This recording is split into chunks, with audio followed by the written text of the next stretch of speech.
नमस्कार। आजको सन्दर्भ कार्यक्रममा यहाँहरूलाई स्वागत छ। म चन्द्रबानिया। दर्शकवृन्द, भारतीय स्थल सेनाका प्रमुख नेपाल आएका छन्। उनी नेपाल किन आए आज हामी जान्ने प्रयास गर्नेछौँ। भारतले नेपालको सीमा अतिक्रमण गरेपछि नेपाल र भारतबीच अहिले सीमाको विवाद छ र राजनैतिक स्तरमा उच्चस्तरीय वार्ता गर्न भारतले आनाकानी गरिरहेको छ। नेपालले पटक पटक आग्रह गरेको छ, प्रेस नोट पठाएको छ, तर भारतले सीमाको विषयमा टेबलमा बसेर वार्ता गर्न अझै मानिरहेको छैन।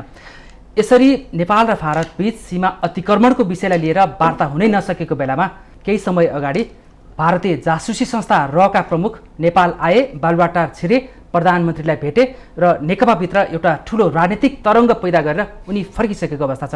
त्यसपछि फेरि लगत्तै भारतीय स्थल सेनाका प्रमुख किन आए? नेपालले कालापानी, लिम्पियाधुरा र लिपुलेखलाई समावेश गरेर नेपालको नयाँ नक्सा सार्वजनिक गरे लगत्तै विवादास्पद अभिव्यक्ति दिएका उनी अहिले नेपाल आएका छन्।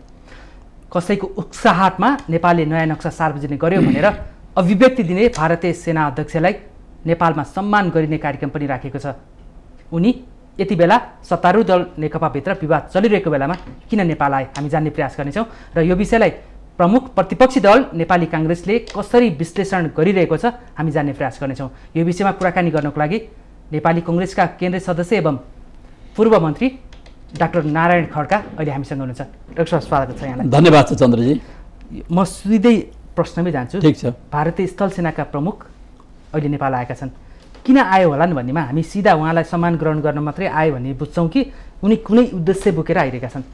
अहिले यो अब खास गरेर दुईवटा सेना प्रमुखहरूको बिचमा स्थल सेना भारतको र नेपालको, नेपाल त हामीसँग एउटै मात्रै सेना छ, त अब हवाई स्थल चाहिँ जल अनि स्थल सेनाका प्रमुख मनोज मुकुन्द नरवानेजीको यो भ्रमण यो एक प्रकारले पहिलेदेखि चल्दै आएको एउटा परम्परा पनि हो कि यहाँ पनि नियुक्ति भइसकेपछि भारतमा गएर त्यहाँ मानार्थ प्राप्त गर्ने राष्ट्रपतिबाट र भारतको पनि नवनियुक्त स्थल सेनाध्यक्ष नेपाल आएर हाम्रो राष्ट्रपतिबाट मानार्थ चाहिँ त्यो टाइटल पदवी ग्रहण गर्ने एउटा परम्परा बसेको छ। निकै लामो समय भयो, कहिलेकाहीँ यसको ब्रेक पनि भएको छ। अब अहिले खास गरेर हुन त अब यो मैले थाहा पाएअनुसार यो गत फेब्रुअरी सालको 2020 को फेब्रुअरी 3 तारिकतिर रोकेर उहाँको यहाँ नेपाल भ्रमणको कार्यक्रम त अब खास गरी हाम्रो चाहिँ सेना प्रमुख चिफ थापाजी र उहाँको बिचमा अफिसबाट चाहिँ मोटामोटी चाहिँ तय भएको थियो कुरा। अब तर बिचमा अब चाहिँ सेना कार्यालयको चाहिँ सूचना अनुसार या जानकारी अनुसार चाहिँ अब कोरोनाको कारण चाहिँ अगाडि भेट हुन सकेन र अहिले यतिखेर चाहिँ भेट भइरहेछ भन्ने कुरा हो। यद्यपि यो भेट कोरोनाको कारण देखाउने भनेदेखि कोरोना अहिले पनि विद्यमानै छ, झन् बढ्दो छ दुवै देशमा। अहिले खास गरी भारतमा मृत्युदर त केही कमी छ, तर नेपालमा त बढ्दो छ। 1004-5 जना कति पुगिसक्यो, आजको तथ्याङ्क पनि 1,80,000 सङ्क्रमित कति भइसक्यो, 1004 जनाको चाहिँ मृत्युको कुरा छ, बढ्दो छ। यो त रोकिएको छैन। र अब खास गरेर यो सेनालाई पनि प्रयोग गर्ने राजनीतिक कूटनीतिमा यो चाहिँ अब यसलाई military diplomacy, soft power, defence diplomacy, होइन, कम्युनिकेसन स्ट्राटेजी, अनेक नाम पनि लिइन्छ यसलाई प्रयोग गर्नलाई। विश्वका विभिन्न देशहरूले यसलाई प्रयोग पनि गरेका छन्। खास गरी अमेरिकाले बढ्दो प्रयोग गर्छ। इतिहासमा तपाईँको छ अगाडि पनि सैन्य कूटनीतिकै कारणबाट संयुक्त राष्ट्रसङ्घदेखि लिएर नेटो थुप्रो संस्थाहरू पनि खडा भएका छन्। र अहिले खास गरेर हाम्रो छिमेकी पनि अब राष्ट्रपति सी जिनपिङजीले गत साल होक्याएर उहाँले सैन्य कूटनीतिलाई हामीहरूले विभिन्न देशहरूसँग इन्गेज गर्ने वार्तालाई चाहिँ अगाडि बढाउने, सम्बन्ध अगाडि बढाउने को लागि एउटा क्रिटिकल इलिमेन्ट, एउटा चाहिँ महत्त्वपूर्ण तत्त्व भनेर राष्ट्रपति सी जिनपिङको पनि भनाइ हामीले पढ्यौँ। भन्दाखेरि चाहिँ प्रयोग भइरहेछन् यो मिलिट्री डिप्लोमेसी, डिफेन्स डिप्लोमेसी। अब अहिले आएर खास गरेर यद्यपि हामीहरूले सशर्ती यो मानार्थ एउटा पहिले तोकेको परम्परा हो भन्ने कुरा गरिरहँदाखेरि हुन त परम्परा त जङ्गबहादुरले भनौँ न, खास गरी राणा शासन पछि अझ बढी प्रबल रूपमा चाहिँ यो परम्परा एक प्रकारले बस्यो। त्यतिखेरका राणा प्रधानमन्त्रीहरूले भारतका चाहिँ सेना प्रमुखहरूलाई बोलाउने गर्ने अनि मानार्थ दिने गर्ने त्यो चलनहरू चाहिँ तकमा भिडाइदिने भन्ने पहिले पनि गरिरहेको हुन्। पहिले पनि यो खालको एउटा सेनाको सैन्य कूटनीतिक हिसाबको सहयोग पनि आदान प्रदान नभएको होइन।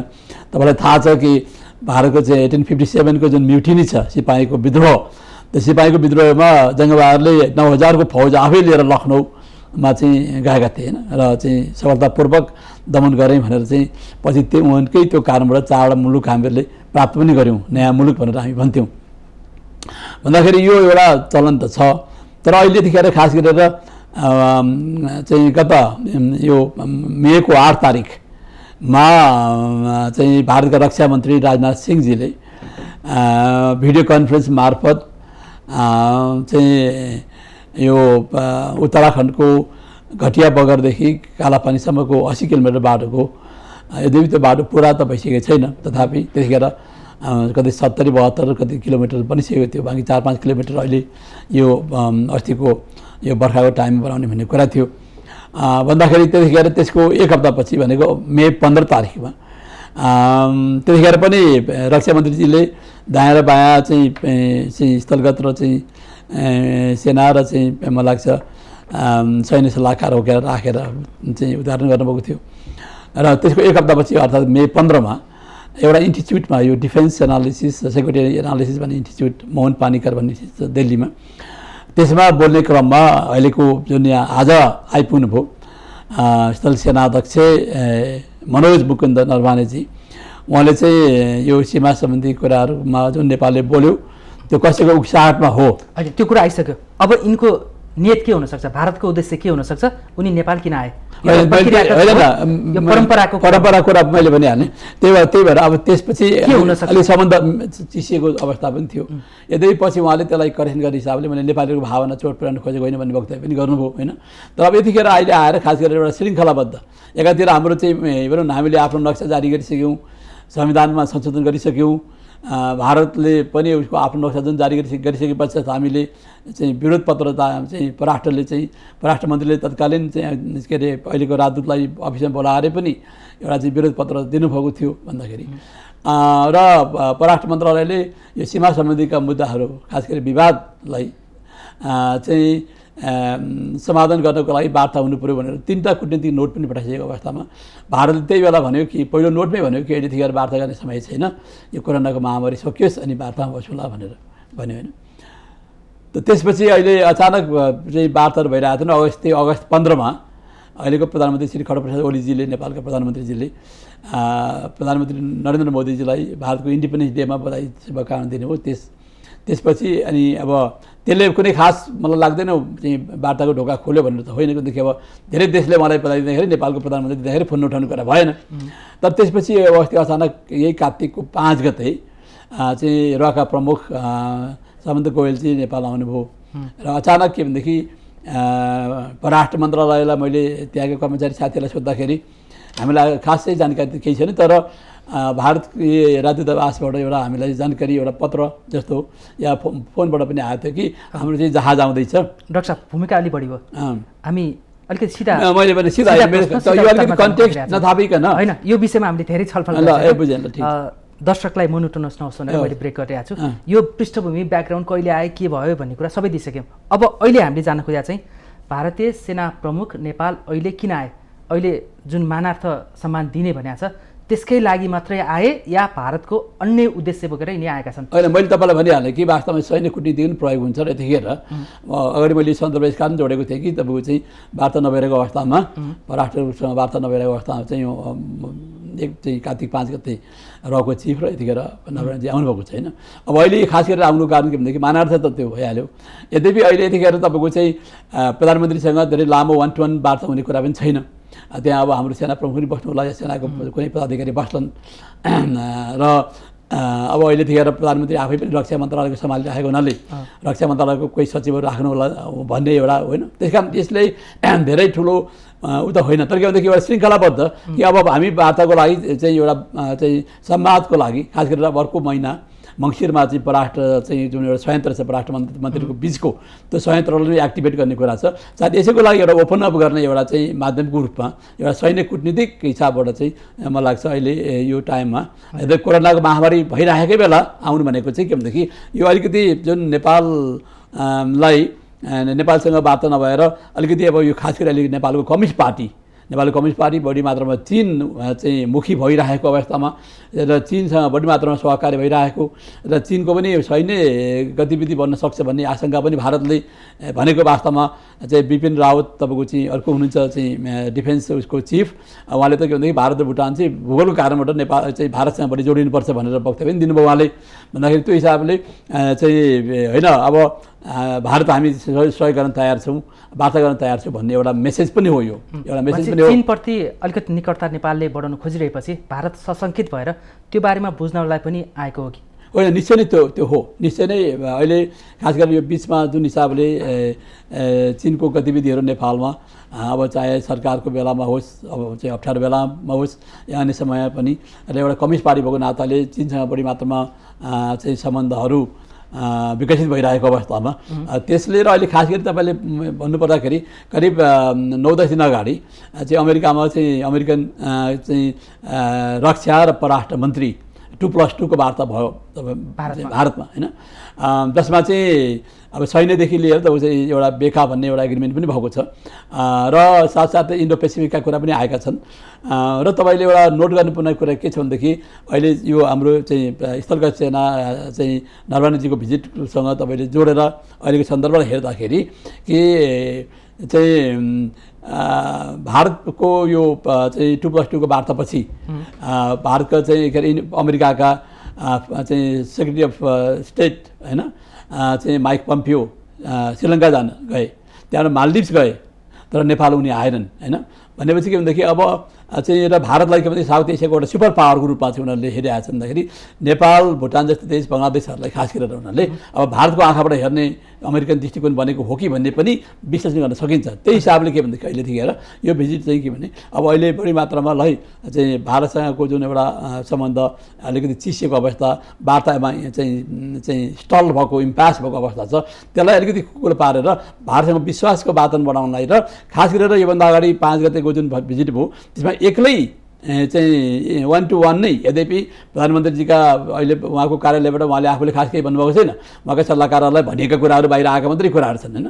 भन्दाखेरि चाहिँ कता कता यो मेसेज के दिन खोजिरहेको छ भने भारतले भन्दाखेरि प्रधानमन्त्री ओलीजी तपाईँ त हाम्रो पुरानो विश्वासिलो पात्र हो भनेर भन्नको लागि पनि एक्लै चाहिँ रका चिफ आएर 2 घन्टा पौने 3 घन्टासम्म बस्नु गर्थ्यो कि भनेदेखि अब तपाईँसँग हामी चाहिँ सम्बन्ध जुन यो चाहिँ सीमाका कारणबाट के चिसेको थियो, अब तपाईँ हामी पुरानो मित्र हो, तपाईँलाई विश्वास हामीले गरिरहेको थियौँ पहिला पनि, अहिले पनि हाम्रो विश्वास तपाईँलाई छै भन्नको लागि यो थप एउटा आएको हुनसक्छ।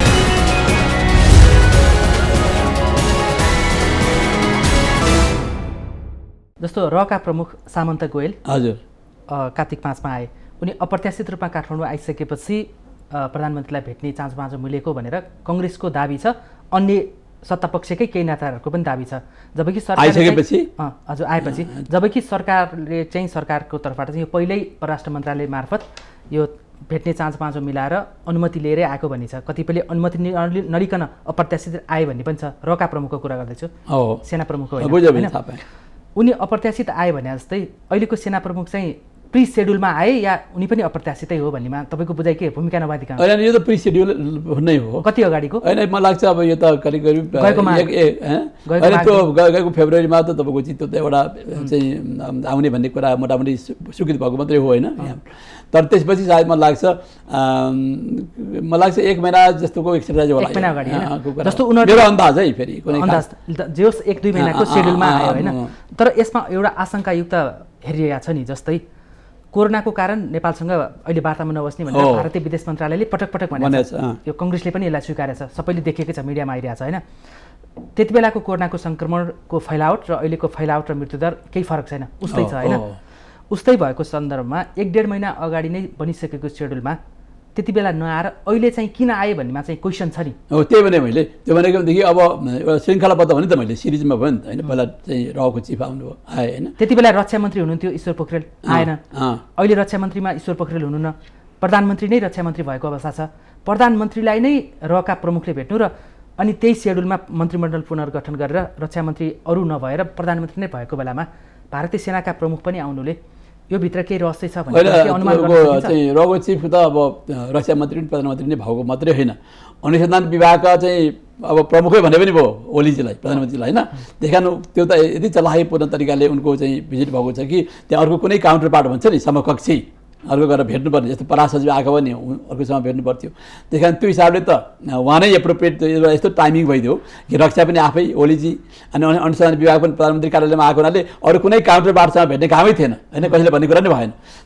तर यो भनेको के भनेदेखि उनको त्यो चाहिँ अनएक्सपेक्टेड होइन त्यो होइन, त्यो उनीहरू पनि त्यो करिब 2 हप्ता त टाइम लाग्छ फर्मालिटी पुरा गर्नको लागि पनि। त्यत्तिकै अचानक ल मेरो जहाज आयो ल्यान्डिङ पर्मिसन दिनुहोस् भनेर भनेको होइन त्यो होइन।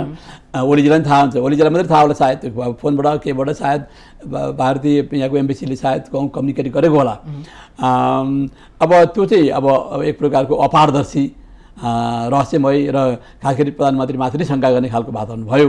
अब यो चाहिँ अलिकति खुला पारदर्शिता केदेखि अब मानव दिने फेरि प्रधानमन्त्रीसँग 1-to-1 भेट पनि होइन, त्यहाँ नेपाल सेनाका पनि अब त्यस्तै गरेर अब चाहिँ रक्षा मन्त्रालयका कर्मचारी पनि कोही रहलान् भन्ने मैले अन्दाज गरेको छु। त्यो हिसाबले त्यहाँ फेरि डिटेल कुराहरू हुने पनि होइन, जसरी 3 घन्टा बसे जस्तो पनि होइन। 3 घन्टा होइन 1.5 घन्टा जति भन्ने छ को रका प्रमुख होइन, 2 घन्टा प्लसको कुरा आइरहेछ। ल ठिकै छ। जस्तो कुनै एउटा स्कुल लेभलको या कलेज लेभलकै एक्जाम लिनु पर्यो भने पनि त्यसको तयारी चाहिँ सेड्युल चाहिँ अगाडि नै बन्छ, त्यही अनुसार यो पनि भयो होला होइन। अहिले मैले फेरि अर्को आशंका गरेँ, रक्षा मन्त्री हटेको बेला प्रधानमन्त्री मात्र रक्षा मन्त्री भयो होला, उहाँ किन आउनुभयो भन्नेमा एउटा प्रश्न गरेँ। अर्को चाहिँ प्रधानमन्त्रीले चाहिँ श्रृङ्खलाबद्ध रूपमा चाहिँ सबै त्यस्ता शक्ति केन्द्रहरू प्रधानमन्त्री कार्यालयमै राखेको अवस्था छ। यो जस्तो समय अगाडि नै त्यो हुनु, अनि फेरि नक्साको विवाद आउनु, फेरि वार्ताको लागि हुनु, अनि त्यस्ता महत्त्वपूर्ण विभागहरू चाहिँ प्रधानमन्त्री मातहत राखेर अनि त्यही बेलामा अहिले चाहिँ भारतीयहरू आइरहेको अवस्था छ। यसमा कुनै एउटा गेम प्लान भइरहेको छ भनेर अन्दाज गर्न सकिन्छ? यसमा मलाई लाग्दैन गेम प्लान भन्दा पनि के भने अब अलिकति यो उनीहरूले रिएसर्ट भन्छ नि, नेपाल चाहिँ ल अब हाम्रो चाहिँ प्रत्यक्ष प्रभाव क्षेत्र उनीहरूको तर्फबाट उनीहरूले आफ्नो त्यो मनस्थिति त्यो फरेन पोलिसी साइकोलोजिकल बिहेभियरबाट हेर्न सकिन्छ। र अहिले बिचमा अलिकति नेपाल आउट अफ ट्र्याक उनीहरूको बिचमा होइन दृष्टिकोणमा गइरहेको बेलामा बढी मात्रामा चाइनासँग बढी क्लोज भइरहेको बेलामा बढी यो समस्याले गर्दाखेरि इन्डियाको समस्या बिग्रिरहेको अवस्थामा चाहिँ यो कुटनीति प्रयोग भएको होला। र खासै तपाईँले जुन पहिलेको चाहिँ रक्षा मन्त्री कुरा गर्नुभयो, पहिलाको रक्षा मन्त्री अहिले भनौँ न अब ईश्वरजीले उप प्रधानमन्त्रीजीले उनले यही नरवाणीजीको चाहिँ जुन वक्तव्य छ त्यसको 1 हप्तापछि यहाँको चाहिँ यो मलाई चाहिँ लोकल पत्रिका राइजिङ नेपाल केमा लामै इन्टरभ्यू दिएर निकै धुमधामसँग आलोचना गरेका छन् उनले होइन। भन्दाखेरि त्यो हिसाबले पनि अब रक्षा मन्त्रीले कसरी लिन्थे त्यति लामो नरवाणीजीको वक्तव्यमाथि खनिएको त्यतिखेरका रक्षा मन्त्रीले फेरि अहिले रक्षा मन्त्री भएर रिसिभ चाहिँ गर्नुपर्दाखेरि भेटघाट गर्नुपर्दाखेरि कसरी उनले हेर्थे ठाउँमा होला। तर के भनेदेखि एउटा उपयुक्त टाइमिङ चाहिँ रक्षा मन्त्री प्रधानमन्त्री भएको बेलामा र चाहिँ रक्षा सम्बन्धीका कुराहरू गोप्य कुराहरू होला जस्तो मलाई लाग्दैन यतिखेर। किनकि मैले भने यो कुनै यो गर्नको लागि त अन्य विभिन्न च्यानल पनि छन्। उनले त नेपाल आउनु 1 दिन अगाडि भिडियो सन्देश सार्वजनिक गरेर यो अवस्थामा प्रधानमन्त्रीसँग भेटघाट हुने अवसर पनि मेरो लागि राम्रो हुनेछ र राष्ट्रपतिबाट सम्मान ग्रहण गर्ने अवसर पनि मेरो लागि चाहिँ सौभाग्य हुनेछ भन्ने ढङ्गले जुन भनेको छ नि। अनि त्यसपछि यो भ्रमणले नेपाल र भारतको सैन्य सुरक्षामा थप बलियो बनाउने भनेर पनि उहाँले भनिरहनु भएको छ। यसमा केही सम्झौता हुने होइन? त्यो अहिले मलाई त्यो केही सम्झौता होइन। अब मलाई लाग्दैन आउँदाखेरि एउटा केही गिफ्ट लिएर आउनु चल्नु छ होइन, त्यो त ठुलो गिफ्टहरू होला नि, त्यो सामान्य कुरा। अहिले यो बेलामा कुनै त्यस्तो त्यो डिफेन्सको रक्षा सम्बन्धी कुनै खालको अब यसको थुप्रो च्यानल हुन्छन् बुझ्नुभयो न। यो सम्झौता हुने सम्भावना चाहिँ छ अहिले मलाई लाग्दैन त्यो होइन। सम्झौताको ड्राफ्ट हुने सम्भावना अहिले सुन्नु न, अहिले अब रक्षा मन्त्री पनि नभएको बेलामा आफैले बसेको अवस्थामा अब अहिले कुनै खालको रक्षा सम्बन्धी डिल गर्ने को लागि त्यसको लागि प्रिपरेसनहरू त्यसको लागि धेरै कुराहरू बाहिर आउनुपर्छ। त्यति गोप्य तरिकाले गोर्खा भर्ती केन्द्रको बारेमा केही भारतको थप चासो छ भन्ने पनि कुरा आइरहेछ। गोर्खा भर्ती केन्द्र भनेको अब इन्डियन उसमा आर्मीमा कि ब्रिटिस आर्मी यहाँ त बढी ब्रिटिस गर्ने अब हेर्नुहोस्। अब चासो भनेको के भन्थ्यो अब अहिले 50,000 प्लस होला होइन। र त्यो बारेमा अब थप्ने गर्ने भन्ने कुरा मलाई लाग्दैन। त्यसमा तपाईँले सम्भावना मलाई तर यही फोरमबाट सत्तारूढ दलकै स्थायी कमिटीका एकजना सदस्यले सेना प्रमुखको भ्रमण त्यत्तिकै हचुवामा सामान थाप्न मात्रै छैन, उनी ठुलै ड्राफ्ट लिएर सम्झौताको तयारीको लागि आइरहेका छन् भनेर यही फोरमबाट माउन्टेन टेलिभिजनबाट प्रत्यक्ष प्रसारमा भन्नुभएको छ। अब यो चाहिँ के भन्दाखेरि अब छानबिन गर्नु समितिको थप अध्ययन गर्नु होला तपाईहरुले पनि। बुझ्नु, स्थायी समितिका भने चाहिँ उनीहरूलाई आफूलाई भित्री कुनै इन्फर्मेसन भए बेग्लै कुरा हो, त्यो खालको इन्फर्मेसन चाहिँ मलाई छैन हैन। छैन भन्नाले ल ठिक छ भनेपछि यसले अब चाहिँ अब आइहालेका छन्, सेड्युलमै आएको छन् भन्ने छ हैन। यो भ्रमणले, यो भेटघाटले चाहिँ नेपाल भारतको चिसेको सम्बन्धमा न्यानोपना आओस्, सुमधुर बनोस्, हामी शुभकामना दिन चाहन्छौँ हैन। अब त्यसपछि हामी यो सेना प्रमुख किन आएपछि अब दुई देशबीचको सम्बन्ध कस्तो होला भन्नेमा छलफल गरौँ न। अब रका प्रमुखले नेपाल भ्रमण गइसकेका छन्, त्यसले एउटा नेकपाभित्र चाहिँ एउटा संशय पैदा भइरहेछ।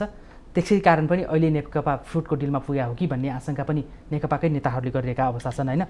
अब सेना प्रमुखको भ्रमण र गुप्तचर विभागका प्रमुखको भ्रमणपछि चाहिँ दुवैजना भारतीय प्रधानमन्त्री नरेन्द्र मोदीका दूतकै रूपमा आएका हुन्, सन्देश आदान प्रदान होला, यसलाई हामीले सकारात्मक रूपमा लियौँ होइन।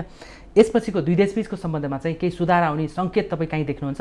सुधार अहिले तत्काल मैले अब एउटा सुधार के भनेदेखि जस्तो आज कता सुनेको थिएँ मैले प्रधानमन्त्री ओलीजीको होइन, म हटेँ भनेदेखि देशै बर्बादी आज के भनेदेखि म हारेँ भनेदेखि अब भनेर अहिले ट्रम्पले बोलिरहेको छ नि, मैले चाहिँ त्यस्तै अब एउटा के भरे अधिनायकवादको एउटा चाहिँ ऊ चाहिँ आइरहेछ। त्यो विश्वास कहाँबाट आयो ओलीजीलाई होइन। त्यसकारण जुन रको चिफबाट त्यो लामो भेटघाट भयो, सायद मैले एउटा शब्द प्रयोग गरेको छु, पुरानो तपाईँ मित्र विश्वासिलो मित्र पनि भएको भन्ने खालको कुरा जुन भयो, सायद मलाई लाग्छ अब आएका समस्याहरूलाई, आन्तरिक समस्याहरूलाई अब भारतले सक्दो सहयोग गरिदिने चाहिँ अगाडि 2-3 वर्ष अर्को जुन बाँकी छ त्यसलाई उहाँलाई दिन हामी सहयोग गर्छौँ। स्तरीयता अब डिप्लोमेटिक भाषा के प्रयोग भयो त्यहाँ मलाई थाहा छैन होइन। जुन हिसाबले उहाँले बोल्नुभयो, मैले चाहिँ केही एउटा चाहिँ रेडियो कार्यक्रममै मैले भनेको थिएँ, अब उहाँ बलियो हुनुभयो प्रधानमन्त्रीकोमा, हट्ने कुरा छैन। भारतीय रका प्रमुख नेपाल भ्रमणमा आएको भएर होइन, मलाई लाग्छ अब त्यसबाट एउटा विश्वास पैदा भयो होला। अब 2/3 नजिकको नेकपाको बहुमतमा प्रधानमन्त्री केपी ओली अहिले त्यो त्यतिकै सजिलो त्यसो किन भनिराख्नु पर्यो त्यो कुरा बारम्बार होइन।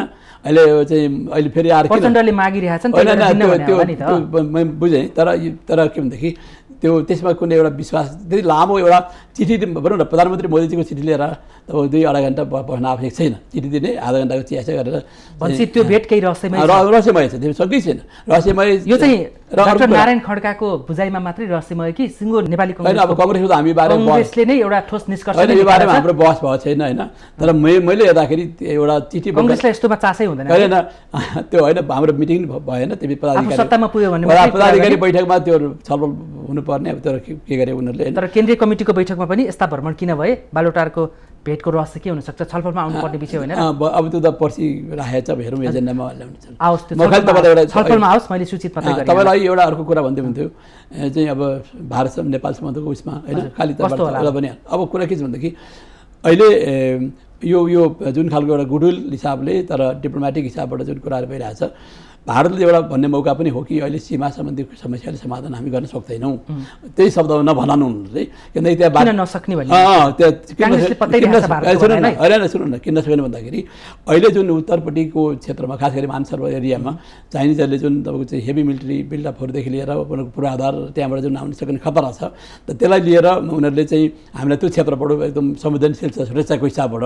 त्यस कारण अहिले त्यो क्षेत्रमा हामीले तुरुन्तै कि चाहिँ अब चाइना नेपाल कि हामीले भन्नु पऱ्यो ट्राइल्याटरल होइन, यो जङ्सन भएको हुनाले हामी त्रिपक्षीय एउटा सम्झौता गरौँ होइन, त्यो चाहिँ हामी चाहिँ प्रयोग गर्न दिँदैनौँ भन्ने कि हामीले त्यो ग्यारेन्टी गर्नु पऱ्यो भनेदेखि उनीहरूको हिसाबबाट त्यत्रो लगानी भइसक्यो, बाटो बनाइसके, उनीहरूले सबभन्दा ठुलो एउटा भनरेबल पोइन्ट हुन्छ नि, त्यो पोइन्टको रूपमा इन्डियनहरूले लिइराखेको हुनाले अहिले तत्कालै त्यो बारेमा वार्ता भए पनि प्रमाण सामान्य कुराहरू हुन्छ र त्यो वार्ता अनन्त केही समयसम्म जान्छ। यो त्यही कारण त्यो पनि एउटा बाध्यता सायद भारतलाई अहिले तत्कालै यो विषयमा हामी यस कारण पनि हो भन्ने कुरा पनि सायद प्रधानमन्त्री ओलीजीलाई सेयर गर्नु थियो होला। त्यो हिसाबले पनि अहिले तत्कालै प्रधानमन्त्री ओलीजीको टाइममै यो फिर्ता हुन्छ भन्ने मलाई विषय लाग्दैन। हेर्नुहोस्, सम्बन्ध कालापानीबाट भारतीय सेना फिर्ता होला भन्ने अहिले मलाई लाग्छ अहिले तत्काल फिर्ता हुन्छ। तर प्रधानमन्त्रीले त संसदमै भाषण गर्नुभएको छ नि, हामी नक्सा मात्रै बनाउने होइन, नेपाली भूमिबाट भारतीय सेनालाई नै फिर्ता गर्छौँ, भूमि हाम्रो उपयोगमा ल्याउँछौँ भनेर भनिरहनु भएको छ। तपाईँलाई म डेटै दिन्छु, जेठ 5 गते मन्त्री परिषदले निर्णय गरेर नक्सा छाप्ने, जेठ 7 गते उहाँले बोल्नुभएको छ कि हामी यो जमिन फिर्ता ल्याएर छोड्छौँ भनेर होइन। अब त्यो भन्ने कुरा त अब उहाँले अब जेठ भएको अहिले कति 7-8 महिना भइसक्यो, त त्यस कारण भन्नु चाहिँ उहाँको गल्ती हो। उहाँले बारम्बार यस्तो खालका तपाईँको चाहिँ भन्छ नि डिप्लोमेटिक फपा भन्छ इङ्ग्लिसमा होइन। उहाँले अब चाहे तपाईँको चाहिँ सत्यमेवमा के होइन अब चाहिँ भन्ने कुरादेखि लिएर अनि सिङ्गमेवदेखि लिएर राम जन्मभूमिका कुराहरूदेखि लिएर त्यसपछि कोरोना चाहिँ मैले खालि के भनेदेखि नक्सा हामी फिर्ता ल्याउँछौँ, सेना हटाउँछौँ, भारतीय सेना त्यहाँबाट फिर्ता त्यो अहिलेसम्म देख्दिनँ म। संसदबाट प्रधानमन्त्रीले त्यो बोल्नु एउटा नेपालको लागि एउटा ऐतिहासिक अभिव्यक्ति आयो या चाहिँ उहाँले चाहिँ गलत बोल्नुभयो भनेर होइन। अभिव्यक्ति त त्यतिखेर अभिव्यक्ति एउटा राष्ट्रवादी सेन्टिमेन्टको लागि त्यो अभिव्यक्ति उहाँले दिनु होइन। त्यस अगाडिका त्यत्रा प्रधानमन्त्री र परराष्ट्र मन्त्रीहरू भए कसैले बोलेनन् त त्यो विषय? होइन, फिर्ता ल्याउँछ भनेर बोलेका छन्, वार्ता पनि गरेका छन्। भारतसँग जाँदाखेरि त्यो कुरा नउठाएको होइन। शेरबहादुर देउवाले कहिले भन्नुभयो प्रधानमन्त्री हुँदाखेरि? होइन, उहाँले मलाई लाग्छ यो कालापानीको विषय त उहाँले उठाउनु भएको छ। मलाई लाग्छ 2002 को कालापानी हाम्रो हो बाहेक केही भन्नुभएको छैन उहाँले। अनि त्यो होइन, तर त्यो मलाई लाग्छ त्यो बारेमा झन् कडा रूपमा चाहिँ नक्सा इन्डियाले निकालिसकेपछि त शेरबहादुरजीको जतिको कडा त मलाई लाग्छ ओलीजीको या उहाँको पार्टीका पनि आएको छैन। देउवाले चाहिँ कालापानी क्षेत्रबाट लिपुलेख लिम्पियाधुरा क्षेत्रबाट भारतीय सेना फिर्ता हुनुपर्छ, त्यहाँ अब नेपाली सेना रहन्छ भनेर अभिव्यक्ति त दिन सक्नु भएको छैन नि अहिले? होइन, फिर्ता हुनुपर्छ, तत्काल फिर्ता हुनुपर्छ, त्यो हाम्रो भूमि हो भनेर चाहिँ सदनमा बोल्नुभएको छ। मिडिया नक्सा छापिसकेपछि बोल्नुभएको छ। धेरै पछि बोल्नुभएको भनेपछि यसबाट नेपाल र भारतको सम्बन्ध सुध्रिन्छ भन्नेमा चाहिँ तपाईँ आशावादी हुनुहुन्छ? अहिले यो भिजिटले तुरुन्तै सीमा सम्बन्धी विषयमा खालि उनीहरूले के भन्छ एउटा खुकुलोपना कि त्यति एकदम इम्पास स्टल भइरहेको वार्तालाई अलिकति उकुसमा भइरहेकोलाई अलिकति हावा दिएर चाहिँ तपाईँको चाहिँ अब हामी वार्ता गर्न सक्छौँ भन्ने एउटा मेसेज भारतले दिएको छ अहिले दुईवटा भ्रमणपछि।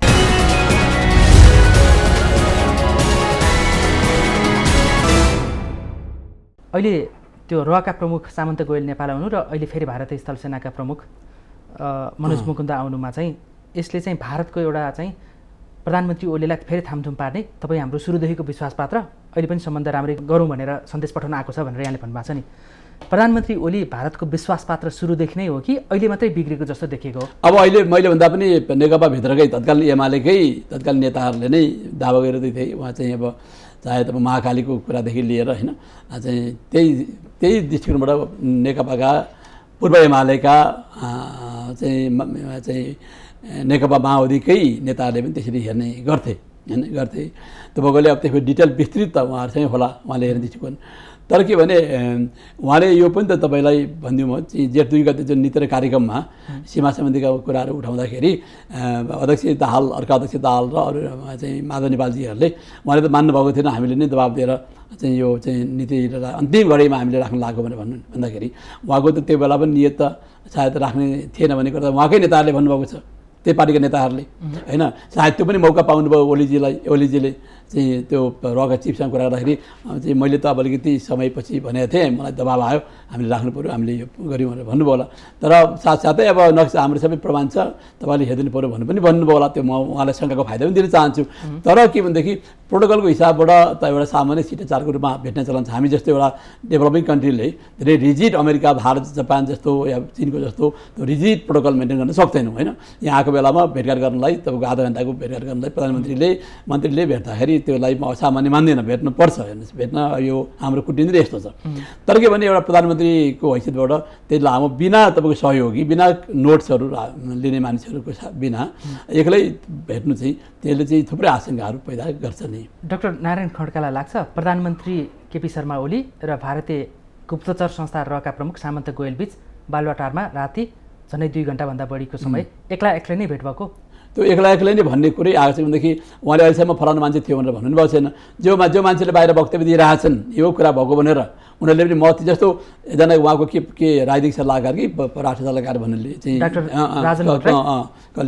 उहाँले कता सुनेको थिएँ मैले चाहिँ अब यो चाहिँ भन्नुभयो दुईवटा देशको बिचको सम्बन्ध हामीसँग नक्सा छ, त्यो त सामान्य कुराहरू भयो होइन। तर ओलीजीले आफ्नै के परराष्ट्र सल्लाहकार भन्नुभयो नि तपाईँले, उहाँलाई तपाईँ बस्नु भनेर भनेको नि त हुन्थ्यो नि होइन। परराष्ट्र मन्त्रालयका चाहिँ कोही पैसा छैन। मैले परराष्ट्रका साथीहरूलाई सोधेँ, परराष्ट्रबाट कोही गएको छैन। खालि परराष्ट्रको जानकारी भनेको त्यही प्लेन ल्यान्ड गर्ने बेलामा एउटा चाहिँ पत्र आएको थियो कि फोनबाट चाहिँ इन्डियन एम्बेसीबाट भनेको र उनीहरूले तत्कालै पर्यटन मन्त्रालयलाई त्यहाँ यो समयमा यो जहाज आउँदैछ भनेर चाहिँ हामी जानकारी गराएदेखि बाहेक त्यो अर्को चाहिँ कुनै खालको त्यहाँ कर्मचारी बसेको छैन। यो चाहिँ मलाई पाएको सूचना अनुसार होइन। तपाईँले पछि बुझ्नुभयो यो कुरा? परराष्ट्र मैले बुझेँ। परराष्ट्र मन्त्रालयका अधिकारीहरूले चाहिँ त्यो भेटघाटमा परराष्ट्र मन्त्रालयको संलग्नता छैन, हामीलाई जानकारी छैन भनेर परराष्ट्रको कर्मचारी त्यहाँ कोही पनि बसेको छैन। हामीलाई जानकारी भनेको फेरि पनि दोहोऱ्याउन चाहन्छु, त्यो प्लेनको ल्यान्डिङ सम्बन्धीमा हामीलाई सोधेको थियो। हामीले चाहिँ पर्यटनलाई यस्तो आउँदैछ जहाज भनेर चाहिँ तपाईँहरूले हेर्नु भनेर हामीले भनेको भनेदेखि बाहेक अरू छैन भन्ने कुरा मैले त्यहाँको कर्मचारी मित्रहरूकोसँगको नाम नलिउँ होइन। डाक्टर नारायण खड्का सत्य बोल्दै हुनुहुन्छ अहिले? एकदम पुरा सत्य। कि एउटा विपक्षी दलको नेता एउटा धर्मनिर्वाह म त के भनेदेखि यस्तो बिचमा बोल्दाखेरि भन्छ कि यस्तो हावादारी नबोलौँ, त्यसमा कुनै कुरा आधार होस् भनेर खोजी नीति गरिकनै अध्ययन गरिकनै यस्तो विषयमा बोल्छु। त्यतिकै भनेपछि उसले मिडियामा आलोचना बढेपछि, सरकारको आलोचना बढेपछि त्यो अब त्यो दुईटा बिचको भेट चाहिँ रहस्यमय भयो होइन। कोही पनि सुन्नु न, प्रोटोकल मिलेन जब आलोचना भयो नि त्यसपछि परराष्ट्र मन्त्रालयले चाहिँ बोलेको छ नि होइन, परराष्ट्र मन्त्रालयले चाहिँ हामीले अनुमति दिएरै भनेको प्लेनको कुरा, प्लेनको अनुमति हो प्लेन ल्यान्डिङको लागि, भेटघाटको सेड्युलको होइन प्लेन ल्यान्डिङको हो। अरू त्यो बारेमा मलाई जानकारी भएअनुसार त्यो उनको विशेष एयरफोर्सको जहाजको पर्मिसनको कुरा चाहिँ अनुमतिको लागि आएको थियो। त्यतिकै बाहेक भन्दाखेरि यो त यो देशको सार्वभौमताको कुरा हो, देशको स्वाधीनताको कुरा हो, हाम्रो स्वाभिमानको पनि कुरा हो। भन्दा प्रधानमन्त्रीलाई फलाना मिस्टर XYZ को थियो राष्ट्रको चाहिँ बसेका थिए। फेरि हामी कहाँ तपाईँ के छ भनेदेखि हामी सबै एकदम अत्यन्त ठुलो जानिफकार छौँ कि हरेक विषयमा। कहिले एउटा नोट राखेर भोलिका दिनमा चाहिँ भोलिका तपाईँको सक्सेसिभ परराष्ट्र मन्त्री प्रधानमन्त्रीहरूले हेर्ने आजभन्दा केही वर्षपछि त्यो त के चलाउनै छैन। भन्दाखेरि किन लुकाउने, कोही मान्छे बसेर राखेको छ भनेदेखि अब त्यही परराष्ट्र सल्लाहकार जुन हो उहाँका या चाहिँ अहिलेको के बिना विभागीय मन्त्री पनि हो होइन ईश्वरजी, उहाँ हामी म बसेको थिएँ। विभागीय भन्दा पनि प्रधानमन्त्री तथा मन्त्रालय हेर्ने म बसेको थिएँ भने भइहाल्यो नि त, बस्यो भने। अनि परराष्ट्र सल्लाहकारलाई हामी म थिएँ भन्ने भयो, न फलानु हुन्थ्यो भन्ने भयो, हुने मान्छेले म थिएँ भनेर भन्ने भयो। अनि सुन्नु न, त्यसपछि के भनेदेखि एउटा स्ट्यान्डर्ड प्रोटोकल चाहिँ के हुन्छ भनेदेखि प्रधानमन्त्रीसँग भेटघाट भइसकेपछि अब धेरै ठुलो प्रेसलाई भन्नुपर्ने कुरा त होइन, तथापि के भने बाहिर आएर चाहिँ यो बारेमा सामान्य त्यो खालको भेटघाट र शिष्टाचारै भए पनि भन्नु भनेर त्यहाँ आएका पत्रकारहरूलाई त्यहाँको चाहिँ प्रधानमन्त्री कार्यालयको नभए परराष्ट्रले एउटा भन्ने चलन हुन्छ क्या, त्यो पनि छैन। त्यो पनि भएन होइन। जस्तो अन्तर्राष्ट्रिय प्र्याक्टिसमा चाहिँ त्यो प्रोटोकलमा भेटघाट भइसकेपछि त्यसको चाहिँ नोट राख्ने र पछिल्ला भावी सरकारमा आउनेहरूले चाहिँ त्यो हेर्ने वातावरण त्यसलाई तपाईँको इन्स्टिट्युसनल मेमोरी भन्छ होइन। भनेको मतलब भोलिका दिनमा तपाईँ कुनै पनि अन्य देशमा तपाईँले अब मसँग पनि मन्त्री हुँदा पनि अरू बेला पनि कहिलेकाहीँ एम्बासिडरसँग भेट हुन्छ आउँछन् होइन, कहिलेकाहीँ सहयोगी लिएर आउँछन्। अब अलिकति मन्त्री हुँदाखेरि त तपाईँको चाहिँ पुरा नोटै लिएर बस्थेँ होइन। अहिले पनि खास गरेर अब हाम्रो पार्टी सभापति शेरबहादुरजीलाई अलिकति भेटघाट गर्नु पऱ्यो भनेदेखि चाहिँ उनीहरू अर्को सहयोगी लिएर जान्छन् राजदूतले अनि नोटहरू बनाउँछन्। तर हाम्रो त कोही पनि चलन छैन त्यसो। भनेपछि प्रधानमन्त्रीको बालुवाटारमा रोका प्रमुखसँग भएको भेटको चाहिँ त्यसको रेकर्ड चाहिँ राख्नुपर्ने हुन्छ होइन? निश्चय नै। अब किनदेखि अब चाहे जुनसुकै सरकारले होइन, अब कमसेकम सानो केही नभने अब यस्तो कुराहरू सामान्य जे भए बरु बनाएरै भए पनि होइन, बनाएर पनि यो बारेमा कुरा गरेँ भन्ने। तर फेरि बनाएर पनि झुट त भएन। तर के भने यो अब कि चाहिँ अब अचानक भनौँ न भने अब यहाँको हाम्रो अनुसन्धान विभागकै प्रमुखसँग कदा यसो सामान्य भेटघाट गरेर उहाँहरूको बिचमा के भएदेखि धेरै खोज नीतिको विषय हुँदैन थियो। तर प्रधानमन्त्रीसँगै त्यो पनि यस्तो खास गरी क्रिटिकल टाइममा कि हाम्रो सीमा विवादको चाहिँ सुल्झाउन बाँकी नै छ, राष्ट्रले पत्रचार गरिरहँदा पनि वार्ता हुन सकिरहेको छैन, यसले धेरै तपाईँको चाहिँ यहाँ तरङ्गहरू पैदा गरिसकेको अवस्था छ। भन्दाखेरि यस्तो अवस्थामा यी विषयमा भेटघाट हुनु भनेको चाहिँ पहिलो भेटघाट हो फेरि यो पछि। अनि त्यो चाहिँ यो गम्भीर विषय हो क्या। गम्भीर विषयमा कमसेकम नेपाली जनतालाई जानकारी दिनु पऱ्यो कि प्रधानमन्त्रीले, किनकि उहाँ त चाहिँ श्री खड्गप्रसाद ओली झापा निवासीको हिसाबमा व्यक्तिमा भेटेको त होइन, प्रधानमन्त्रीको हैसियतमा भेटेको उहाँले। हजुर ठिक छ।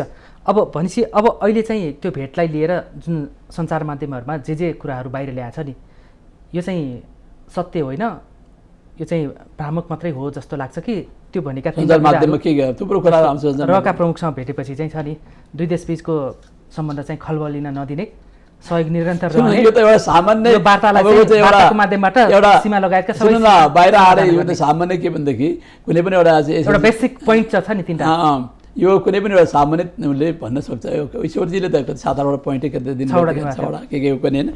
अब यो भनेदेखि सीमा विवाद छ, हामी चाहिँ वार्ताबाट समाधान गर्छौँ, दुई देशको बिचको सम्बन्धलाई नयाँ उचाइमा लान्छौँ, सम्बन्ध अझ मजबुत बनाउँछौँ भन्ने कुरा। त्यो देखाइएका कुराहरू सत्य होइनन्। यो अब उहाँले ओलीजीले तपाईँ यो कुरा यही हो भएको भनिदिनुहोस् भन्ने होला, नभएदेखि होइन म बसेको थिएँ यो कुरा भएको भनेर भन्नु सक्नु पऱ्यो, आँट गर्नु पऱ्यो। अर्को कुरा छ नि, हजुर, रका प्रमुख आइसकेपछि चाहिँ सत्तारूढ दल नेकपाभित्र विवाद बढ्यो भन्ने र नेकपाभित्रकै केही नेताहरूले भनिरहेका छन्। स्वयं प्रचण्डले पनि यो भेटघाट भएन भनेको छ। नेकपाकै प्रवक्ता नारायण काजी श्रेष्ठले यो सार्वभौमिकतामाथि प्रश्न उठाइरहनु भएको छ, यस्तो भेट हुनु हुँदैन भनेर होइन। डाक्टर नारायण खड्कालाई लाग्छ रका प्रमुख आएपछि नै नेकपाभित्र चाहिँ यो विवाद चरमचुलीमा पुगेको हो भनेर? अन्य कुनै विषय होइन, त्यो विषय प्लस अरू पनि विषय थपियो उनीहरूको होइन। जस्तो अब कर्णालीको चाहिँ पनि छ सरकारको कुरा विषयदेखि लिएर यो भेटघाटदेखि लिएर त्यो राजदूतको थुप्रो उनीहरूको चाहिँ लिस्टहरू छन्। तर के भने यसले अलिकति बढी मलजल गर्यो कि किन आशंका अब फेरि यो उनीहरू बरु कोठे बैठकमा निकै घनघोर आलोचना गर्छन्, तर बाहिर त यति मात्रै भन्ने आँट गरे उनीहरूले। प्रवक्ताले चाहिँ यो सार्वभौमतामाथि र दाहालजीले चाहिँ ठिक भएन भनेदेखि बाहेक सायद भित्रभित्र त अब अन्य कुराहरू पनि भयो भने उनीहरूको गोप्य बैठकमा होला। तर यसले त्यो भित्र पनि एउटा आशंका दिएको छ कि कमसेकम पार्टीलाई उनीहरूको खास गरी चाहिँ आलोचनाको पोइन्ट भनेको पार्टीलाई जानकारी नै छैन। पार्टीलाई जानकारी भनेपछि त्यसले केही संशय निकै नै गरेको हुनुपर्छ भन्ने मेरो। अब नेकपामै अलिकति केन्द्रित भनौँ। अघि हामी भारतीय सेना प्रमुख किन आए भन्नेमा नि जानकारी दियौँ, अबको नेपाल भारत सम्बन्ध कस्तो हुन्छ भनेर पनि जानकारी दियौँ, रका प्रमुखकै भ्रमणको कारण कतै नेकपामा विवाद बढेको हो कि भन्नेमा नि गऱ्यौँ होइन। अब चाहिँ विपक्षी दल कङ्ग्रेसको आँखामा यो सत्तापक्ष नेकपाभित्र विवाद किन भइरहेको छ र यो विवाद तत्काल साम्य हुने अवस्था देखिन्छ या देखिँदैन भन्नेमा केही अनुमान गर्न सक्नुहुन्छ? यसको केही तपाईँको चाहिँ व्यवहारिक सैद्धान्तिक कारण पनि छन् होइन। अब सैद्धान्तिक कारण के भनेदेखि अब त्यो दुईवटा पार्टी अचानक अब नेकपा माओवादी जो विद्रोह अब त्यत्रो तपाईँको चाहिँ एमाले हेर्ने दृष्टिकोण पनि एकदम त्यो बेलाको एकदम नकारात्मक।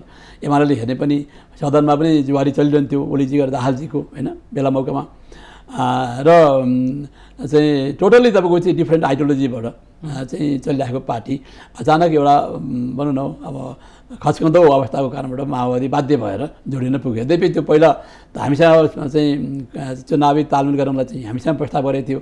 त्यतिखेरको हाम्रो पार्टीको नेतृत्वले चाहिँ अब उनीहरूले भने जतिको सिट नदिइसकेपछि उनीहरू त्यतिर लागे। अचानक भयो त्यहाँ कुनै सैद्धान्तिक छलफल जस्तो जब हो कि के जनताको बहुदलदेखि लिएर के तपाईँको चाहिँ 21औं शताब्दीको पनि के पथ हुन् कि होइन, माओवादी पथ हो कि दाहाल पथ हुन् कि या के ओली पथ, त्यो सबै बारे केही पनि उनीहरूको कुरा भएन। अनि अचानक के भनेदेखि पावर सेयरिङको कुरा आयो। अन्त खास गरी यो पावरको बारेमा अनि सैद्धान्तिक त्यो भयो। व्यवहारिक के भनेदेखि विशेष त पावर सेयरिङको कुरा हो। पावरमा के भनेदेखि ओलीजीले अब ओलीजीको पनि के भनेदेखि उहाँको चाहिँ अब एन्टी कम्युनिस्टिक विचार पनि उहाँले दिइराख्नु भएको छ। उहाँले भन्नुभयो यो त प्रधानमन्त्री हुँ म, यो वेस्ट मिनिस्टर मोडल हो, कम्युनिस्ट मोडल होइन। यो कम्युनिस्ट पार्टीलाई यसो मलाई चाहिँ निर्देशन दिने भने मैले सोध्ने बेग्लै कुरा हो। त्यही कारण यो कम्युनिस्ट यो पार्टीले सञ्चालन गर्ने होइन भन्ने कुरा गर्नुभयो, जुन चाहिँ अब सचिवालयले गरेको निर्णय स्थायी कमिटीले गरेको निर्णयको आधारमा म छोड्दिनँ भन्ने कुरा। छोड्दिनँ मात्रै होइन, फन्डामेन्टल कुरा। तब चिनमा के पार्टीले सरकार एउटै छ होइन, पार्टीले हाँक्ने सरकार भनेपछि यहाँ त अब नेकपा नेपाल कम्युनिस्ट पार्टी हँसिया हताडाको झन्डा बोकेर हिँड्नुहुन्छ उहाँ होइन, मार्क्स लेनिनका फोटो राख्नुहुन्छ अनि भन्नुहुन्छ पार्टीले चलाउने होइन सरकार त मैले चलाएँ भन्ने प्रधानमन्त्रीले भनेपछि त यो त एन्टी तपाईँको कम्युनिस्टिक तपाईँको मार्गमा उहाँ हिँडिराख्नु भएको छ। यो पनि सायद छलफल भयो होला त्यहाँ। त्यस कारण यो व्यवहारिक र सैद्धान्तिक र खास गरेर दुईवटा पार्टीको जुन चाहिँ तपाईँको घुलन छ त्यो नै असामयिक र त्यतिखेर असान्दर्भिक। किनकि धेरै सैद्धान्तिक छलफल नगरिकन अचानक भएको हुनाले रणनीतिक मात्रै त्यो चुनाव जित्ने मात्रै थियो, चुनाव जिते सत्तामा पुग्ने। अब त्यसपछि त मैले पनि जिताएको तपाईँलाई खै मलाई चाहिँ भन्ने कुरा त आइहाल्यो। त्यही एउटा मुख्य इस्यु हो र ओलीजीले जुन मलाई हो जनताले दिएको तपाईँलाई हो र तपाईँको कारण मैले जितेको भन्ने जुन एउटा उहाँले बोक्नुभएको छ अहम, त्यसले गर्दाखेरि नटेर्ने र भइसक्यो के भनेदेखि माओवादीलाई ल तपाईँहरू आफ्नो कितातिर सफा गरे हुन्छ भने नि भन्ने खालको उहाँको जुन एउटा अहम उहाँले पैदा गर्नुभएको छ, यो पनि एउटा मलाई लाग्छ मुख्य कारण हो। र अहिले सबैभन्दा ठुलो धर्म सङ्कटमा चाहिँ दाहालजी हुनुहुन्छ, पुष्पकमल दाहालजी हुनुहुन्छ। किनकि अब उहाँलाई भनेदेखि अब छोडेर जाउँ एक्लैको सामर्थ्य भएन। एमालेका साथीहरू कहाँसम्म जान्छन् जाँदैन थाहा छैन, उसँग हिँड्न पनि त्यहाँ अप्ठ्यारो छ। अनि यहाँ त के भनेदेखि एउटा चाहिँ भुमरिया चाहिँ फसेको जस्तो अब यहाँ निस्किन पनि सकिँदैन, कहाँ जाने एक्लै। नेकपा माओवादी पार्टी खोलेर पनि त्यो पार्ला निर्णय छैन। एमालेका साथीहरू को आउलान् त्यो पनि थाहा छैन, फेरि कहिलेसम्म साथ जाने हो त्यो पनि थाहा छैन। अनि अब ओलीजीलाई नरिझाइकन ओलीजीलाई नखुसी पारिकन त उहाँले त त्यो उहाँको जुन भनौँ न उहाँले जुन एउटा भ्रम खडा गरिदिनु भएको थियो नेपाली जनतामा, हो यो महान यत्रो ठुलो क्रान्ति गरेर आएको भने चाहिँ बाँकी त सबै के पनि रहन्छ भन्ने कुरा त अहिले साबित हुँदैछ। त्यही सबैभन्दा ठुलो मानसिक सङ्कट तनाव चाहिँ देखेर पुष्पकमल दाहालजीलाई छ जस्तो मलाई लाग्छ। किनकि उहाँलाई जुन यदि साँच्चीकै ओलीजीले भन्नु पनि भयो होला के भनेदेखि उहाँको के भनेदेखि भित्री रूपमा दाहालजीलाई उहाँले आत्मसात गरेको स्वीकारेको अवस्था छैन मनोवैज्ञानिक रूपमा। मैले पनि अब उहाँको मनोवैज्ञानिक कुराले मैले बुझ्दाखेरि त्यसकारण अब ओलीले चाहिँ दाहाललाई मलाई लाग्दैन एउटा क्रान्तिकारी ठुलो नायक क्रान्ति नायक होइन भनेर स्वीकार्ने र चाहिँ माओवादीका चाहिँ सिद्धान्तहरू छन् होइन ती सिद्धान्तलाई स्वीकारेर अब भोलि हेरिराख्नु होला प्रचण्डजीलाई एउटा चोइस के हुन्छ भनेदेखि तपाईँ जब बोकेर हिँड्नुहुन्छ भने बस्नुहोस् होइन भनेदेखि तपाईँले आफ्नो बाटो लिए हुन्छ भन्ने खालको। र मैले उहाँका मान्छेलाई दाहालजीका मान्छे साथीहरूलाई उहाँका वरिष्ठ साथीहरूलाई मैले भने फोन गरेर तपाईँ यो ढुक्क रहनुहोस् कि प्रचण्डजीले महाधिवेशनमा चुनाव जित्नुहुन्न, जित्ने सम्भावना छैन। तपाईँहरूमध्ये पनि ओलीजीसँग जो लाग्नुभएको छ एउटा मन्त्रीहरू उहाँहरूलाई चाहिँ अब चाहिँ पार्लियामेन्टको चुनाव जित्नु होला संसदको, तर तपाईँहरूलाई पनि धेरै यो चुनाव जित्नलाई गाह्रो हुन्छ। त्यहाँ तपाईँहरूको चाहिँ बडो बिजोग मैले देखिरहेको छु। दाहालजीले त चुनावै जित्नुहुन्न महाधिवेशनमा, यो तपाईँले लेखेर राख्नुहोस् भनेर मैले चाहिँ यसो अब गफ अलिकति कुरा यो चाहिँ भर्खरै 1 हप्ता 2 हप्ता फाटाफुट्टा भनेपछि अहिले कङ्ग्रेसतिर पनि प्रचण्डको वार्तालाप भइरहेछ छैन। त्यस्तो मन लाग्दैन अलिकति सङ्केत होइन वार्ता होइन त्यस्तो होइन। मैले त के भनेदेखि अब अलिकति नेकपा फुट्यो भने काङ्ग्रेस र तपाईँको ग्रुप होइन त्यो फुट्यो भने अगाडि बढाउँला राजनीति त तपाईँको सम्भावना खेल हो नि त होइन। सम्भावना खेलमा सम्भावना ठिक छ, त्यो सम्भावना खेलमा हामी जाउँला। राजनीतिमा त्यो सम्भावना सधैँ भनेपछि अहिलेको यो नेकपाभित्रको द्वन्द्वमा पार्टीभित्र अध्यक्ष प्रचण्ड चाहिँ सबैभन्दा धर्म सङ्कटमा बढी हो एकदमै निश्चय नै। माधव नेपाल, झन्नाथ खनाल, वामदेव लगायत उहाँहरूलाई पनि समस्या छ। ओलीजीसँग समय बस्न सक्नुहुन्न उहाँ पनि होइन, खास गरेर झन्नाजी सक्नु होला त माधव नेपालजीलाई बडो गाह्रो छ मैले बुझ्दाखेरि हेर्नुहोस् है। त्यसकारण पछिल्लो समय त ओली र नेपालबीच त छलफल भएर मलाई छलफल भयो भने त्यहाँ पनि के भनेदेखि मनोवैज्ञानिक तपाईँको त्यस्तै गरेर चाहिँ पर्सनालिटी व्यक्तित्वका अन्य कुराहरूका छन् होइन। त्यो मात्रै छैन, महाधिवेशनमा बाँडफाँडको पनि कुरा पनि होला। अब प्रचण्डलाई अध्यक्ष दिनुपर्छ सट्टा बरु तपाईँलाई नै होइन त्यो त उहाँले अब कार्डहरू फाल्ने विश्वास गर्ने उहाँहरूको त्यो भित्री कुराहरू मलाई थाहा छैन। तर मैले बाहिरबाट हेर्दा त्यो ढङ्गको प्रस्ताव हुन सक्ला ओली र नेपालबीच। अहिले मलाई लाग्छ त्यसको लागि ओलीजीले आफ्नो घरभित्र धेरै उहाँको आफ्नो जुन छ आफ्नो आन्तरिक जुन ग्रुप छ त्योभित्र धेरै निकै ठुलो एक्सर्साइज गर्नुपर्छ र त्यो छोड्नलाई होइन त्यो अफर गर्नको लागि त्यो त तयारीका साथै भनेको तयारीका साथ हुनसक्छ, त्यो एउटा अप्सन त हुनसक्छ। र फेरि अर्को धर्म सङ्कट के छ भनेदेखि अहिले यो तपाईँको चाहिँ पार्टीभित्र उनीहरूको सङ्कट नआएको भए पनि हेर्नुहोस् है दाहालजीलाई च्यालेन्ज गर्ने नेपालै हुन्थे। त्यहाँ फेरि पछि चुनावमा पनि फेरि नेपाल र अहिलेको दाहालको बिचमा चाहिँ राम्रो सम्बन्ध भए पनि भोलिका दिनमा नेपाल नउठिकन पक्कै पनि नेपाल उठ्नुहुन्छ माधव नेपालजी, अनि दाहालजीले कता उठ्ने कि छोड्ने नेता प्रधानमन्त्री न अध्यक्ष न भोलिको अध्यक्षको चुनावै जित्नै सक्ने अनि भन्दाखेरि भएन त बिल्टुवा भएन।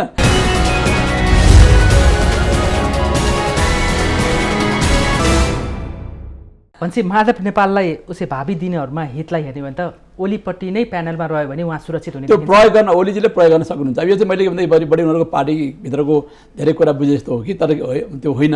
तर आखिरी तपाईँको नेपालको राजनीति म पनि 40-50 वर्षदेखि तपाईँको चाहिँ पहिला धेरै लेखेरै हिँड्थेँ। धेरै नेपाल कम्युनिस्ट पार्टीकै बारेमा पनि, कम्युनिस्ट पार्टीको फ्याक्सनलिजमको बारेमा पनि ठुल्ठुलो अन्तर्राष्ट्रिय जर्नलमै लेखेर हिँडेको मान्छे भएकोले त्यहाँको भित्रको केही भित्रको कुराहरू यस्तो सिनारी हुन्छ भन्ने कुराको विश्लेषण गर्नलाई पनि गाह्रो छैन मलाई। फ्याक्सनको त आफ्नै पार्टीको पनि त अनुभव छ नि यहाँलाई होइन। त्यो बेला किन चाहिँ एउटा कम्युनिस्ट पार्टीमा कुन कारण फ्याक्टरहरू छन् फ्याक्सनलिजम भन्ने खालको एउटा चाहिँ के अरे factionalism in the communist movement of Nepal भन्ने तपाईँको चाहिँ एउटा निकै जर्नल प्रतिष्ठित जर्नल कोलम्बिया युनिभर्सिटीको एउटा जर्नलमै छापेको थिएँ मैले निकै अगाडि। त्यो त पुरानै भइसक्यो। खै मेरो भनेको भनेदेखि यहाँको यो पोलिटिकल सिनारियो अध्ययन गर्नको लागि अब कुनै तपाईँको चाहिँ धेरै ठुलो विश्लेषक अब जस्तो प्राध्यापकहरू गर्छन् होइन, लेख्छन्। यो परिस्थितिलाई अध्ययन गर्दा यहाँले त त्यो कम्युनिस्ट पार्टीमा किन फुट आउँछ कारण के हुनसक्छ भनेर त तपाईँले अन्तर्राष्ट्रिय जर्नलमै लेखिसक्नुभयो। त्यो जर्नलमा त्यति बेला अनुसन्धान गरेर लेखिएको कुराहरू अहिलेको नेकपाको यो विवादभित्र चाहिँ कहीँनिर मिल्दोजुल्दो त्यहाँनिर एउटा छ। त्यतिखेर अब चिनको तपाईँको चाहिँ कुरा थियो होइन, त्यो लेखिरहँदाखेरि मलाई लाग्छ माओको डेथ भइसकेको थियो, देखिको कुरा थियो। त्यतिर हिस्टोरिकल कारणमा चाहिँ इन्डियाको चाहिँ कम्युनिस्ट पार्टीको फुटका कुराहरू थिए, ऐतिहासिक कुराहरू, त्यहाँदेखि दरबारको कुराहरू थियो। अनि इन्डिया एउटा फ्याक्टर रूपमा लेखेको थियो क्या त्यो बेला। तर इन्डिया एउटा फ्याक्टर चाहिँ अहिले पनि कायमै छ। यो जुन समस्याको लागि जस्तो अहिले तपाईँले भनिहाल्नु भएको चिफ पनि एउटा फ्याक्टर बन्न सक्छ। इन्डियाले चाहिँ यहाँको कम्युनिस्टहरू चाहिँ बढी मास्टर मात्रामा उत्तरमुखी नहुन् भन्नको लागि उसले प्ले गरिराख्ने भन्दाखेरि इन्डिया एउटा क्रिटिकल फ्याक्टर चाहिँ हो। अर्को त नेपाली कङ्ग्रेसलाई पनि हो। अमेरिका पनि हुन सक्ला। अमेरिका एमसीसीलाई कसरी नेपालमा कार्यान्वयन गर्ने भन्ने छ, त्यो विषयले नेकपाभित्र विवाद छ। अब अमेरिका चाहिँ के भनेदेखि भइसक्यो प्रयोग गर्ने खालको सिद्धान्तमा थियो। पहिले पनि त हामी त्यतिखेर फुल ब्राइट कम्युनिस्ट भन्थ्यौँ क्या। अमेरिकाले यहाँका चाहिँ अलिकति अब चाहिँ कम्युनिस्ट टाइपका चाहिँ प्रोफेसरहरूलाई लगेर फुल ब्राइटमा लगेर राख्दिने अमेरिकालाई बोलाउने गर्ने र खास गरी एनजिओमा पनि धेरै तपाईँको चाहिँ कम्युनिस्ट टाइपको एनजिओहरूलाई सहयोग गरेर अलिकति डेमोक्रेटाइजेसनको बाटोमा लान सकिन्छ भन्ने अमेरिकनको पहिला त्यो थियो बाटो। अहिले पनि निरन्तरै छ। अहिले निकै कम छ। अब अहिले चाहिँ उनीहरूले खास गरेर अब मैले भने अब एमसिसीको र इन्डो पेसिफिकको त्यत्रो कुरा हुँदाहुँदै एक हप्ता अगाडि इन्डियामा होइन 2+2 को वार्तामा अब पम्पियो यहाँ नआइकन यहाँको प्रदीप ग्यालेसीमा फोन पनि नगरिकन सिधै उनी श्रीलङ्का र किनभने श्रीलङ्का पनि इन्डियाको चाइनाको बढी मात्रा अमेरिकाले नेपाललाई अभोइड गर्यो यो परिस्थितिमा भन्ने लाग्छ। अभोइड भन्दा पनि के भनेदेखि अब उसले चाहिँ अब भारतको इन्ट्रेस्ट बढी हुन्छ, हामीले भारतकै थ्रुबाट चाहिँ अगाडि बढ्न सकिन्छ भन्ने सायद त्यो क्यालकुलेसनमा। अन्तिममा भनिदिनुहोस्, अहिले नेकपा एकदमै धर्म सङ्कटमा छ, सिङ्गो पार्टी नै होइन। कङ्ग्रेसको विश्लेषणमा तपाईँले अन्तर्राष्ट्रिय जर्नलमा लेखेको लेखको आधारमा अहिलेलाई हेर्दाखेरि नेकपा अहिलेको यो द्वन्द्वबाट माथि उठ्न सक्ला या यो अब दुई टुक्रा नै हुने सम्भावना होइन? त्यो लेखको त अहिले सन्दर्भ नगर्नु, त्यो पुरा त्यो कुनै टाइमको कुरा भयो कि मैले खालि यतिकै भनेदेखि मैले बुझ्दाखेरि के भनेदेखि म एउटा त्यतिकै तपाईँको चाहिँ नेकपाभित्रको अध्ययनको हिसाबबाट यहाँको पोलिटिकल हिसाबमा पहिले पनि अध्ययन गरेको मान्छे भन्ने मात्रै हो। त्यो लेखको कुरा छोडिदिउँ। तर कुरा के भनेदेखि यो मलाई लाग्छ अब बिस्तारै यो कम्युनिस्ट मुभमेन्टै कमजोर हुँदै जान्छ। हस्, समय सकिएको छ। महत्त्वपूर्ण समय र विचारको लागि यहाँलाई धन्यवाद। धन्यवाद छ चन्द्रजी, तपाईँलाई पनि नमस्कार। आदरणीय दर्शकवृन्द, आजको श्रृङ्खलामा आज हामीले नेपालमा भारतीय स्थल सेनाका प्रमुख किन आए र उनको भ्रमणको उद्देश्य के हुन सक्छ भन्ने सन्दर्भमा केन्द्रित रहेर अबको दिनमा नेपाल भारत सम्बन्ध र अहिले चलिरहेको सत्तारूढ दल नेकपाभित्रको विवाद अब कसरी टुङ्गेला भन्ने सन्दर्भमा पनि हामीले जान्ने र बुझ्ने प्रयास गऱ्यौँ। यो विषयमा आज हामीले प्रमुख प्रतिपक्षी दल नेपाली कङ्ग्रेसका नेता एवं पूर्व मन्त्री डाक्टर नारायण खड्कासँग संवाद गऱ्यौँ। यिनी संवादको साथ आजको श्रृङ्खलाबाट म चन्द्रबानिया बिदा हुन्छु। सत्य, तथ्य र निष्पक्ष समाचारको लागि माउन्टेन टेलिभिजन हेर्दै रहनुहोला। नमस्कार।